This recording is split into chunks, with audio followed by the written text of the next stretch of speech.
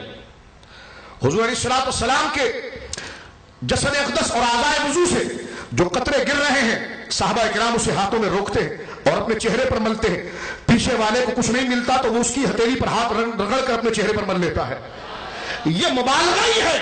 مبالغے کے بغیر تو تعظیم بنتی نہیں ہے, مبالغے کے بغیر تو محبت بنتی نہیں ہے. بلکہ قرآن وہ تعزروا وتوقروا لاتا ہی مبالغے کا صیغہ ہے کہ اوروں کا تو ادب کرتے ہو, سب سے بڑھ کر ادب ہمارے مصطفیٰ کا کرو. اور اس مسئلے کو جہاں پر یہ بات چلی ہے صحابہ کی عقیدت اور محبت کی, وہاں پر علماء نے کسی چیز کو چھوڑا نہیں ہے کہ جو آج میں اور آپ مفکر بن کر بیٹھ جاؤ, کوئی تفہیمی مسئلہ لکھنا شروع کریں. سارے مسئلوں کی تفہیم پہلے ہو چکی ہے اور سارے مسئلوں کی تشریح ہو چکی ہے. دین کے یہ بنیادی اگر عقیدے کے اصول, توجہ چاہتا ہوں طلباء سے, اگر عقیدے کے اصول کی تشریحات مکمل نہیں ہوئی تو دین کہاں سے مکمل ہوگا؟ یہ تو اصول کی باتیں ہیں. اگر قطعیات کے اندر ابھی تک کام مکمل نہیں ہوا تو آپ دین کو کس طرح مکمل کہتے ہیں؟ حضرات گرامی تو یقین جہاں فروع میں مکمل سارا کام ہو گیا تو اصول کس طرح رہ گئے ہوں گے؟ تو ایک غور کرنے کی بات ہے. آپ اہل علم ہیں, توجہ کریں اس پر. مبالغے کی جہاں بات چلی تو یقیناً صحابہ کرام رضوان اللہ اجمعین اس محبت کی اداؤں کو جب ظاہر کرتے تو علماء نے وہاں پر ہر چیز لکھا. اور بلکہ وہ لوگ جنہوں نے بڑے بڑے بادشاہوں کے درباروں میں وقت گزارا ہے اور بڑے بڑے وفاداروں کو دیکھا ہے, بڑے بڑے محبین کو اپنے محبوب کے آگے عقیدت کا نذرانہ پیش کرتے ہوئے دیکھا, لیکن جب وہ مصطفیٰ کے غلاموں کو مصطفیٰ کے سامنے دیکھا تو انہوں نے دیکھا بڑے بڑے عاشق دیکھے, مصطفیٰ جیسے کہ غلاموں کی طرح عاشق نہیں دیکھا. بڑے بڑے وفاداروں کو دیکھا ہے, بڑے بڑے تعظیم کرنے والوں کو دیکھا ہے. ما رأیت اصحابہ یعظمہ ما یعظم اصحاب محمد محمدا. کیا یہ بخاری میں نہیں ہے؟ کیا دیکھا؟ نمازیں پڑھتا ہوا دیکھا؟ کہ نہیں نمازیں نہیں. اور ابھی مسعود مسلمان ہوئے, اور ابو بکر کو نماز پڑھتا ہوا تو نہیں دیکھا, جبکہ نماز پڑھنا دین کی ایک بہت خوبصورت تبلیغ ہے اور عمل کی چیز ہے. کس چیز کو دیکھ کر عمر بن مسعود کے دل میں ایمان کی رمق پیدا ہوئی؟ انہوں نے کہا میں نے دیکھا ہے, اور آگے بتایا میں نے دیکھا جب ان کے نبی تھوک زمین پر ڈالتے ہیں تو زمین پر نہیں گرنے دیتے, وہ اپنی ہتھیلیوں پر روک لیتے ہیں. اس سے عروہ بدزن نہیں ہوئے بلکہ مومن ہو گئے. آپ کہتے ہیں کہ انگوٹھا چومنے سے بدزن ہو جاتے ہیں. میں نے کہا اگر اس سے بدزن ہو جاتا تو پھر پیار نبی سے ہوتا کس چیز سے ہے؟ اسی لیے سب سے بڑی چیز یہ تو میں نے ضمن نے بات کی ہے کیونکہ جس کو ہمارے وہاں بہت زیادہ متنازع بنا لیا جاتا ہے.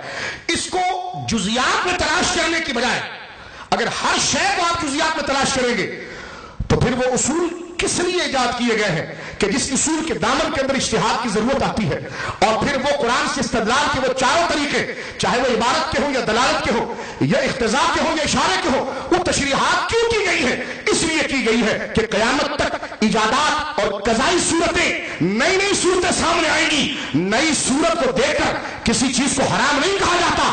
نئی صورت اس وقت ناجائز ہوتی ہے جب اس کا تعلق پیچھے سے نہیں ہوتا, اور صورتاً وہ کام نیا ہو لیکن آنے والی چیز پرانی ہو تو اسے سنت ہی کہا جاتا ہے, مستحب ہی کہا جاتا ہے. اور یہ میں سمجھتا ہوں کسی اہل علم کو یاد دلانا اس کے حلقے کی توہین ہے. یہ تو عام چیزیں علماء کی زبانوں پر ہوتی ہیں, یہ عام چیزیں جو اہل علم کی زبانوں پر ہوتی ہے. اب آپ دیکھیے اگر آج مسجد میں پنکھے لگ جائیں, مسجدوں میں پنکھے لگ جائیں تو امام صاحب ضرور یہ کہتے ہیں کہ جناب مسجد میں پنکھے کی ضرورت ہے, اگر پنکھے لگا دو گے تو اللہ رب العالمین تمہارے والد کی قبر کو ٹھنڈا کرے گا. اس نے آ کر کہا کہ حضرت آپ تو کہہ رہے تھے کہ جو چیز نہیں ہوتی اس پر ثواب نہیں ہوتا, تو پنکھا تو رسول اللہ کے دور میں نہیں تھا, تو اس پر ثواب کی نیت آپ نے کیسی کر لی؟ تو اصلا یہ صورت تو اس کی نہیں ہے, لیکن نمازی کو سکون پہنچانا یہ شریعت کا حکم ہے. تو میں نے کہا چراغی صورت میں نئے ہے, عشق مصطفیٰ کا فروغ کرنا یہ قرآن کے اندر موجود ہے.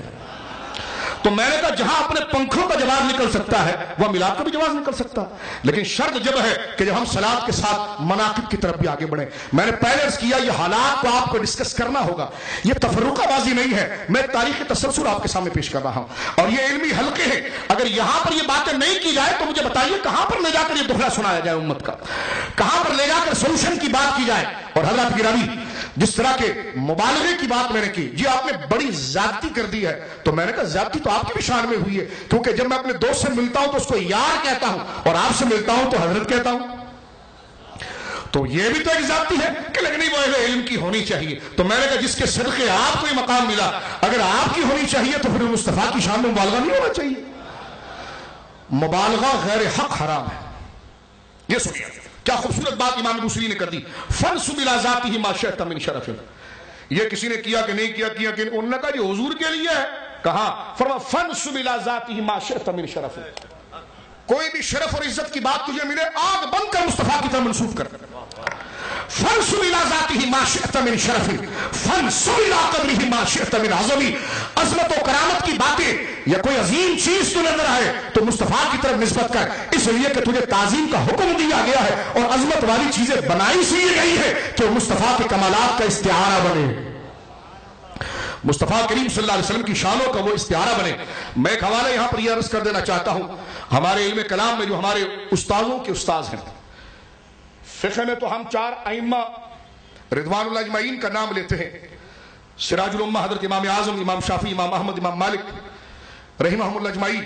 وہیں علم کلام میں ہمارے وہاں 2 بزرگوں کا نام آتا ہے، ایک حضور قبلہ سید المتکلمین امام منصور ماتریدی رحمہ اللہ 313 ہجری ان کا وصال ہے، ایک حضرت امام اشعری ہے۔ احناف اپنے مسائل کی تحقیق کے لیے حضرت امام ماتریدی رحمہ اللہ کے اصول پر عمل کرتے ہیں۔ آپ کہیں گے جناب آپ تو عقیدے میں تقلید نہیں کرتے تو پھر امام کا نام کیوں؟ میں نے کہا یہاں تقلید نہیں ہو رہی ہے، یہاں تفہیم ہو رہی ہے، اس لیے کہ عقیدوں کو سمجھنے کے لیے کوئی اصول بھی تو ہونے چاہیے نا۔ تو امام ماجد ماتریدی کی عقیدے میں تقلید نہیں ہو رہی ہے، عقیدہ تو قرآن حدیث نے بیان کر دیا ہے، اس کو سمجھنے کے جو اصول ہے اس میں ان پر اعتماد ہو رہا ہے۔ اب یہ سمجھیے آپ امام ابو منصور ماتریدی رحمہ اللہ 313 ہجری 300 اور ان کا شعبہ عقیدے پر بات کرنا ہے۔ اب تو بازار علم کے اندر خاص طور پر لائبریریوں کی زینت بن گئی ہے آپ کی تفسیر کے شاہکار تعویلات اہل سنہ، جو باقاعدہ بڑی شان و شوکت کے ساتھ اس کو تحقیق کے ساتھ شائع کر دیا گیا ہے۔ آپ کی ایک اور کتاب ہے، وہ کتاب التوحید ہے، کتاب التوحید جو حضرت سیدنا امام المتکلمین امام ابو منصور ماتریدی رحمہ اللہ نے اس کو مرتب کیا، جو آپ کے ارشادات توحید کے حوالے سے، رسالت کے حوالے سے، المختصر اسلامی عقائد کے حوالے سے تھے، وہ آپ نے جو بیان فرمائے وہ آپ کے تلامذہ نے مرتب کیے، وہ کتاب منظر عام پر آ چکی ہے، کتاب التوحید۔ اس میں آپ جا کر مبحث نبوہ کو پڑھیے اور وہاں پر جہاں آپ نے توحید پر بات کی ہے وہاں پر آپ نے عقلی طور پر بھی اور نقلی طور پر بھی، یعنی عقلیات کے ذریعے بھی اور قرآن و سنت کے دلائل کے ذریعے بھی رب کریم کے توحید ربوبیت اور توحید الوہیت پر کلام کیا۔ وہیں پر چلتے چلتے جب توحید کے سلسلے کے بیان کو آپ نے ختم کیا، وہاں پر جناب رسالت امام صلی اللہ علیہ وسلم کی رسالت کے بیان کو شروع کیا۔ اب اس کو ذرا سن لیجیے، یہ تمام یہ بات آپ کو حکیم الامت شاہ ولی اللہ محدث دہلوی کی حجت اللہ البالغہ کے مقدمے بھی نظر آئے گی۔ یہ بات آپ کو امام راغب اصفہانی کی مکارم اخلاق پر آپ کی بڑی بنیادی کتاب الذریعہ فی معرفت مکارم اخلاق شریعہ اس میں بھی نظر آئے گی۔ المختصر جنہوں نے بھی اخلاق پر اور علم الاخلاق پر جنہوں نے بھی کام کیا، یا خاص طور پر اسلام کی تعلیمات کو نقلیات کے ساتھ ہم آہنگ کرنے کی بات کی ہے، ان تمام نے یہ بات امام غزالی نے احیاء العلوم میں بھی کی ہے، یونانی فلاسفروں کے سامنے بھی کی، اور بات کیا ہے بڑی قیمتی ہے، اور اسی پر میں اپنی گفتگو کو ختم کر دوں گا، کیونکہ اور یہ جو بڑھایا میں نے یہ ڈاکٹر صاحب کے حکم پر تھا کہ آپ تھوڑا اور بولیں، تو لہٰذا میں ان کا بھی مشکور ہوں، تو یہ مجھے چند کلمات کہنے کی اور سعادت حاصل ہو رہی ہے۔ اگر یہ ٹھیک کلمات میں کہہ گیا تو یہ اللہ کی توفیق اور فضل ہے، اور کہیں غلطی ہو گئی ہے تو اللہ میرے گناہ معاف فرمائے۔ اب سنیے ذرا، امام ابو منصور ماتریدی رحمہ اللہ نے کتاب التوحید میں اس بات کو لکھا ہے۔ ہمیں صرف یہ ہونا چاہیے کہ اپنی سننے کے علاوہ کسی اور کی بھی سنیں آپ، کیونکہ اتنا بڑا حلقہ علمی ہے، یہ جاہل تو نہیں ہے کہ یہ عنوان دے کر جلسہ کر رہے ہیں۔ کیا انہوں نے ومن اضل ممن يدعو من دون اللہ یہ بھی پڑھتے پڑھاتے، ان کو بھی تفسیر اس کی آتی ہے۔ وَأَنَّ الْمَسَاجِدَ لِلَّهِ فَلَا تَدْعُوا مَعَ اللَّهِ أَحَدًا، یہ سب پڑھتے ہیں، قرآن میں کسی سے چھپا ہوا نہیں ہے، سب پڑھتے ہیں. لیکن کم سے کم اس تشریح کے ساتھ ساتھ یہ دیکھا جائے کہ میری تشریح صحیح ہے یا آپ کی تشریح صحیح ہے، میری ایکسپلینیشن یا انٹرپریٹیشن ٹھیک ہے یا آپ کی ٹھیک ہے. اس پر جھگڑنے کی کیا ضرورت ہے؟ ہم یہ دیکھیں جناب جن کو ہم جنتی کہتے ہیں اولیاء، وہ اس کی تشریح کیا کیا کرتے تھے تاکہ ہم اتحاد کے نقطے کی طرف آ جائیں. دو بھائی اگر لڑ پڑے گھر کے اندر تو سمجھدار آدمی یہ کہتا کہ بھائی یہ دیکھو تمہارے ابا کیا کہا کرتے تھے، تمہارے دادا کیا کہا کرتے تھے، اس وقت اختلاف ختم ہو جاتا ہے. تو میں یہ کہنا چاہ رہا ہوں یہ وحدت کی بات ہے. اور جامعہ کراچی سے متعلق جو طلباء ہیں میں ان سے کہتا ہوں کہ جناب دین میں کوئی انتشار نہیں ہے، بس اس کی تفہیمی انداز کے اندر کہیں ہم جذباتیت کی طرف چلے جاتے ہیں. لیکن اگر امت کے تسلسل کو اگر دیکھ لیا جائے تو یقیناً یہ وہ دین ہے کہ یہ میدان عمل میں جب اس کے معلمین جاتے ہیں تو وہاں سے درندگی ظاہر نہیں ہوتی ہے. جس طرح اجمیر میں محبت پھیلی ہے اسی طرح محبت پھیلا کرتی ہے. کچھ گڑبڑ تو ہوئی ہے نا جس کی وجہ سے کوئی حرکت بھی ہے، اور وہ گڑبڑ صرف اس لیے ہوئی ہے کہ دین کے اصولوں کی غلط تشریح کی گئی، اور ان تشریحات کی بنا پر آج ہم آزاد بھگت رہے ہیں. میں یہ کہتا ہوں کہ جہاں غنیہ پر پابندی لگائی، ڈاکٹر صاحب نے کہا تھا مجھے تو میں یہ جملہ، جہاں غنیہ پر پابندی لگی ہے تو میں کہنا چاہتا ہوں کہ قرآن پر آپ پابندی نہ لگا دیں. کیونکہ آپ اگر دیکھیں قرآن میں موجود ہے سورہ نور میں الخبیثات للخبیثین والخبیثون للخبیثات الطیبات للطیبین والطیبون للطیبات. قرآن یہ کہتا ما کان اللہ لیذر المؤمنین علی ما انتم علیہ حتی یمیز الخبیث من الطیب اتل بعد ذلک ظلم. کہتے جناب غنیہ میں تو ایک بات تھی، قرآن میں تو 10 باتیں، اس پر پابندی لگائیں. میں نے کہا کوئی انداز رکھیں، اور جو میڈیا پر نشے میں آتے ہیں وہ دین کے سودے نہیں کر سکتے نہ بیان کر سکتے ہیں. جن کا کردار مشکوک ہوتا ہے ان کو آپ نے ذمہ داریاں دی ہیں.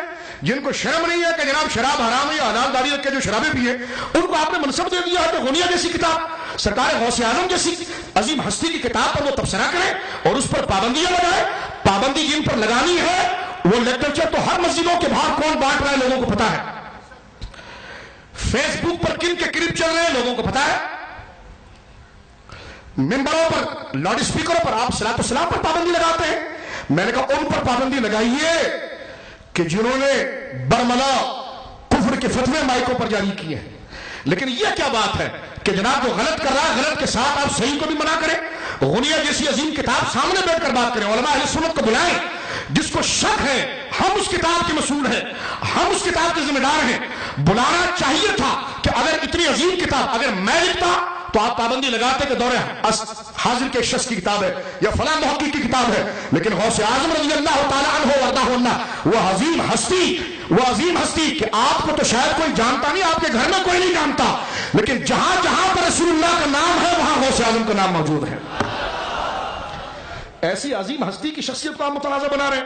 اگر یہ شخصیات جس پر اسلام کی بنیادیں اگر یہ متنازع بن جائے، ان کی تحقیقات متنازع، ہاں یہ الگ بات ہے آپ سمجھ نہیں پائے، تو فرق اس عبارت کو سمجھنے میں آپ کے دماغ کا تھا. کہاں آپ نے پابندی لگا دی؟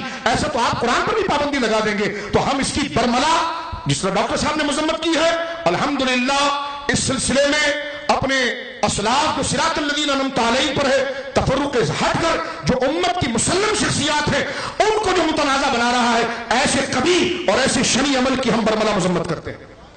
اور آخری بات یہاں پر آپ سنیے، علم سے وابستہ لوگوں کا حلقہ ہے یہ، تو میں آپ کے سامنے یہ بات بھی عرض کرنا چاہتا ہوں، بڑی ذمہ داری سے بول رہا ہوں کہ میں جو اب تک کہہ گیا تحریص رحمت کے ساتھ، یہ میں نے اس مجمع کا ضرور لحاظ کیا ہے اور میرے سامنے اس مجمع کا لحاظ موجود ہے، اس لیے کہ یہ علم کے ساتھ وابستہ لوگوں کی محفل ہے.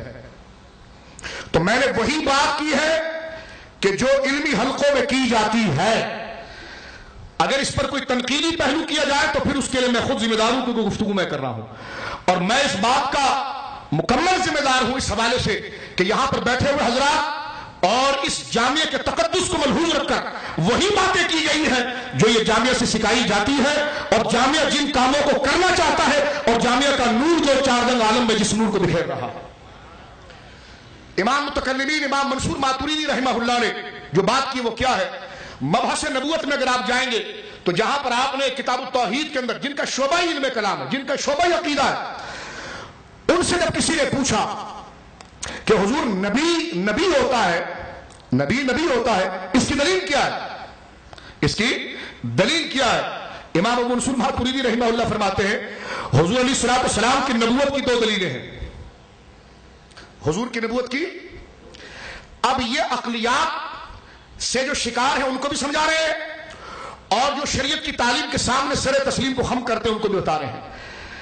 یہی بات امام غزالی جیسی عظیم ہستی نے اپنی کتابوں کے اندر مرتب کی ہے. شاہ ولی اللہ صاحب نے بھی لکھی ہے. آپ فرماتے ہیں سرکار دو عالم صلی اللہ علیہ وسلم کی نبوت کہ آپ نبی ہیں اس کی سب سے پہلی دلیل کیا ہے؟ فرمایا آپ کی ذات خود ہے. آپ کی ذات خود ہے. فرمایا آپ کا جوہر تخلیق جو ہے، آپ کا جوہر تخلیق آپ کی نبوت کی دلیل ہے. اور فرمایا پھر اس کے بعد وہ چیزیں جو حسی اور عقلی معجزات جو ظاہر میں ظاہر ہوئے وہ اس کی دلیل ہے. لیکن حضور کی ذات خود اپنی روحانی کمالات کے اعتبار سے اور اپنی جسمانی ساخت کے اعتبار سے اور اپنے جوہر طیب کے اعتبار سے خود اس بات کی دلیل ہے کہ آپ سب سے منفرد اور سب سے اعلیٰ ہیں اور آپ کا وجود مسعود خود آپ کے نبوت کی دلیل ہے. جس کو کتنے خوبصورت انداز میں حضرت قبلہ امام بوصیری نے لکھا تھا نا کہ منزہ عن شریک فی محاسنہ فجوہر الحسن فیہ غیر منقسم، کہ حضور جیسا کوئی نہیں ہو سکتا. کیوں؟ فرمایا اس لیے کہ جو ذاتی کمالات ہیں، جو روحانی کمالات ہیں، جو باطنی لطافتیں ہیں، اللہ رب العالمین جل وعلا نے حسن و کمال کا جو مرقع تیار کیا اور جو جوہر تیار کیا اس سے ایک ہی ذات بنی ہے اور وہ مصطفیٰ ہے. اس کے علاوہ کوئی بنا ہی نہیں. اس لیے کہ وہ جوہر صرف مصطفیٰ کے لیے تھا، نہ کسی کا جسم ایسا تھا کہ جس میں وہ تقسیم ہوتا. تنہا مصطفیٰ تھے. اس لیے فرمایا تھا جوہر الحسن فیہ غیر منقسم. یہ ذکر میلادی ہے. یہ میلاد میں ایسی باتیں ہوتی ہیں. یہ کمالات کا موضوع اس لیے رکھا جاتا ہے تاکہ یہ باتیں چلیں. اور کتنی خوبصورت بات حضرت امام منصور ماتریدی کہتے ہیں. فرمایا آپ کا ذاتی جوہر. اور قرآن نے سورہ نور میں اس بات کو ذکر کیا ہے جس سے آپ نے اس مسئلے کو لیا. سورہ نور میں جو آیت نور جس کو آپ کہتے ہیں نا اللہ نور السماوات والارض، اس میں ایک جملہ موجود ہے. آگے اللہ رب العالمین ذکر فرماتا ہے کہ یکاد زیتھا یضیء،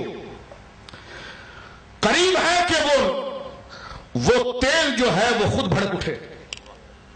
ولو لم تمسسہ نار، چنگاری لگائے بغیر، آگ کا شعلہ دیے بغیر وہ تیل خود بھڑک اٹھے. علماء نے لکھا اس تیل سے مراد حضور کی لطافت ہے، حضور کی نورانیت ہے، حضور کے باطنی اوصاف ہے، اور اس آگ سے مراد وحی ہے.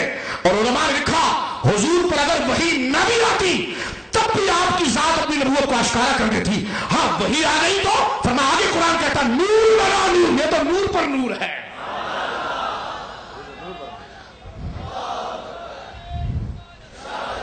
میں اسی پر اپنی گفتگو کو ختم کرتا ہوں. یہ تمام پہلو تشنہ تحقیق رہ جاتے ہیں، یہ تمام پہلو تشنہ بیان رہ جاتے ہیں.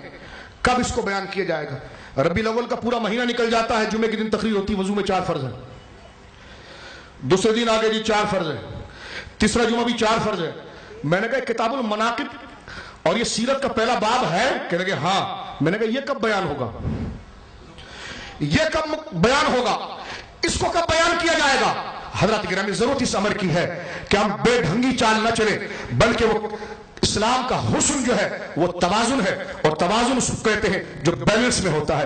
آپ مناقب کو بھی پڑھیے، سیرت کو بھی پڑھیے، کمالات کو بھی پڑھیے، حضور کی تعلیمات کو بھی پڑھیے، تاکہ ہم اگر رب کو سجدہ کر رہے ہیں تو روح بھی مصطفیٰ صلی اللہ علیہ وسلم کی محبت میں رب کریم کی بارگاہ میں اس سجدہ توحید کی دلیل بن رہی ہے، جس کو کتنے خوبصورت انداز میں حضرت اقبال کہہ گئے کہ کی محمد سے وفا تو نے تو ہم تیرے ہیں. اور میں یہ سمجھتا ہوں اگر آپ اس پر تھوڑا سے غور کریں کہ یہ آپ نے اقبال کا شعر پڑھا، میں نے کہا غلط ہے تو آپ بتا دیں. بات تو انہوں نے صحیح کی ہے، صحیح بات جو بھی کرے قبول کر لینی چاہیے. میں تو سمجھتا ہوں یہ میدان محشر کے اندر ایک رب کریم کی جانب سے ایک اعلان ہوگا، اور اس اعلان کو اقبال نے اپنے انداز میں لکھا. اور وہ کیا ہوگا؟ آپ کہیں گے یہ کہاں لکھا ہوا ہے؟ میں نے کہا ہر چیز لکھی ہوئی نہیں، کوئی مجموعی طور پر بھی، کوئی تفہیمی طور پر بھی آتی ہے.